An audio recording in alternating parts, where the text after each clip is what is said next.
नमस्कार, आप देख रहे हैं गणतंत्र news. All India progressive women's association का दूसरा जिला सम्मेलन हुआ आयोजित। मणिपुर की घटना को लेकर केंद्र सरकार पर जमकर बरसी महिलाएं। भागलपुर से रिपोर्टर विक्रम कुमार भगत।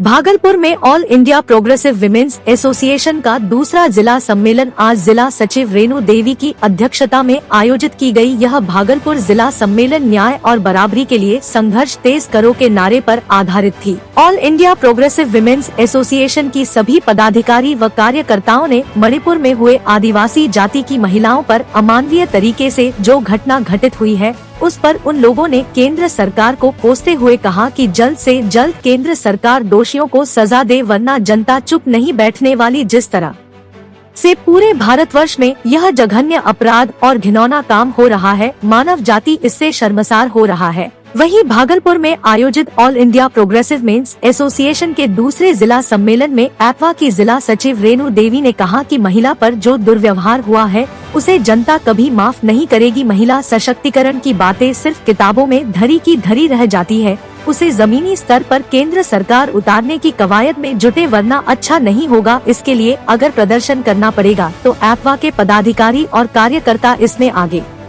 बढ़ चढ़कर हिस्सा लेंगे।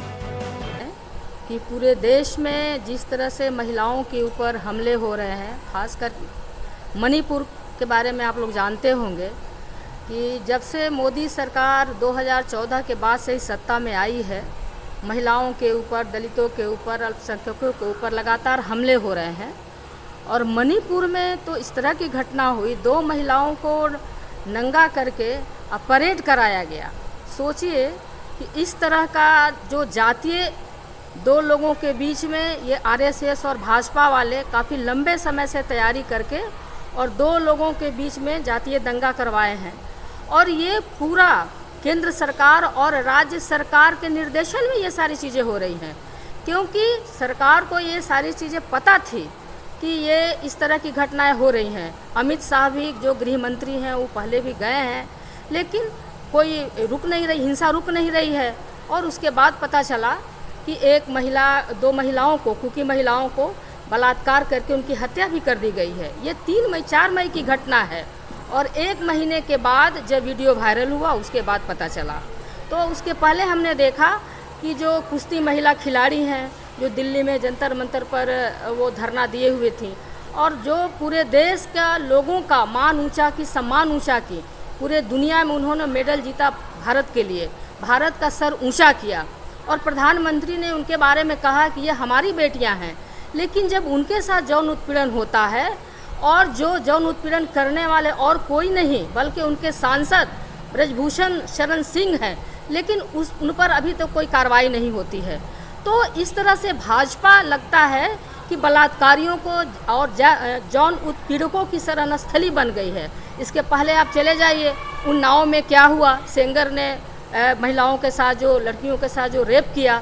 उसके बाद हमने देखा कि चिन्मयानंद, उसके बाद ये महिला कुश्ती वाली घटना। तो इस तरह से आसाराम बापू के बारे में हम लोग जानते हैं। तो इस तरह जो भी औरतों के ऊपर अत्याचार हो रहा है उस पर किसी पर कार्रवाई नहीं हो रही है। और कहीं ना कहीं भाजपा से बड़े बड़े रसूख वाले भाजपा से जुड़े हुए हैं।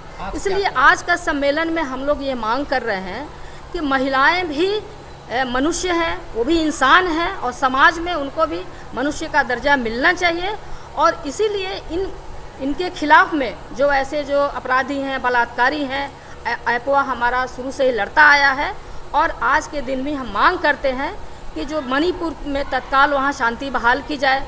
और बिहार में भी घटनाएं जहाँ हो रही है महिलाओं के ऊपर में, आपके भागलपुर में भी हो रही है कहीं,